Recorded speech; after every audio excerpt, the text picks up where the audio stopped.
হ্যাঁ, বড় ভাইয়ের মাইক্রো হয়ে গেল মাশাআল্লাহ। তুমি কোনো ব্যথা পাইছো? কিছু জানো? কিছু জানো না, মুসলমানি হয়ে গেছে, আলহামদুলিল্লাহ বলো।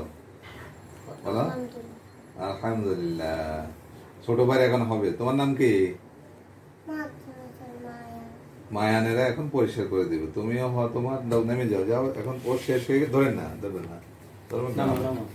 হ্যাঁ, ধরাধরির কাজ। এখন বাচ্চা কোনো ব্যথা পেয়েছে? আপনি বলেন, আপনি সাথে ছিলেন, আপনি কি দেখলেন বলেন? কোনো ব্যথা পেয়েছে কিনা? অবশ করার সময় ব্যথা পাইছে? টের পাইছে? আপনার সাথে ছিলেন? হ্যাঁ, যারা চাই শুরু থেকে কোনো ব্যথা পাবে না, পুরো অজ্ঞানও লাগবে না, তারা আমার সাথে যোগাযোগ করবেন। এটা আমার রিসার্চ বাংলাদেশে। পুরো অজ্ঞানও লাগবে না, ব্যথাও পাবে না। দেখলেন তো নিজে তো? অনেক ভালো, অনেক সুন্দর হয়েছে। হ্যাঁ, একটা গোলাপ ফুল হয়েছে মাশাআল্লাহ, মাইক্রো। হ্যাঁ, ডাক্তার কাজী শাহাবুদ্দিন বলছি, ঢাকা কটনা সেন্টার।